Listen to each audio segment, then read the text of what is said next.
الرحمن الرحيم.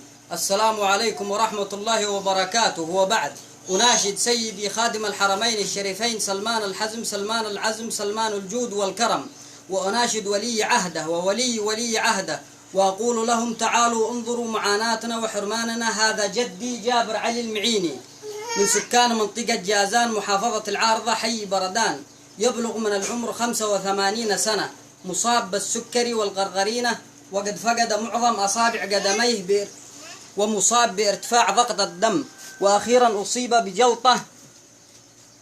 لديه أسرة يبلغ عدد أفرادها 34 نسمة ذكور وإناث، محرومين من كل شيء، لا راتب ولا ضمان ولا إعانة ولا مساعدة، ولم يحصل على بطاقة الهوية الوطنية رغم وجود أرض سكنية وزراعية في جبل بني معين، وأقاربه وقبيلته وشيخه يشهدون بذلك.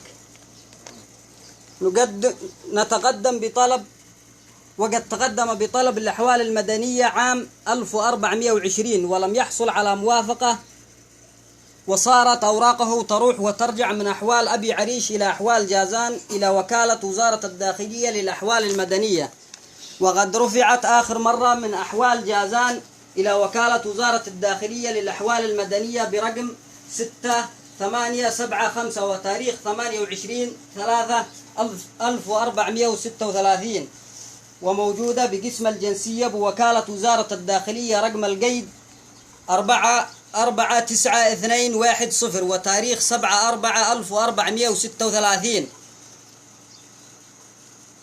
نناشدك يا سيدي، أنت أملنا بعد الله سبحانه وتعالى، ونناشدكم يا سيدي بالنظر في وضعنا ومعاناتنا وحل مشكلتنا، علما أن كل مصالحنا متوقفة على بطاقة الأحوال المدنية، حيث أنا واحد من أحفاده الذين درسوا حتى تخرجوا من الثانوية ولم يحصل على الشهادة الثانوية الأخيرة، ولم يحصل على أي وظيفة،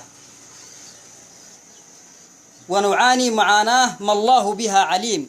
وهذا رقم جوالي 0575589436، وجوال الوالد 0501126981. وهذه المنازل، وهذا بعض من أحفاده وأبنائه الذين أتيح لنا التصوير معهم في هذه اللحظة، ويعيش وضعا سيء ما الله به عليم.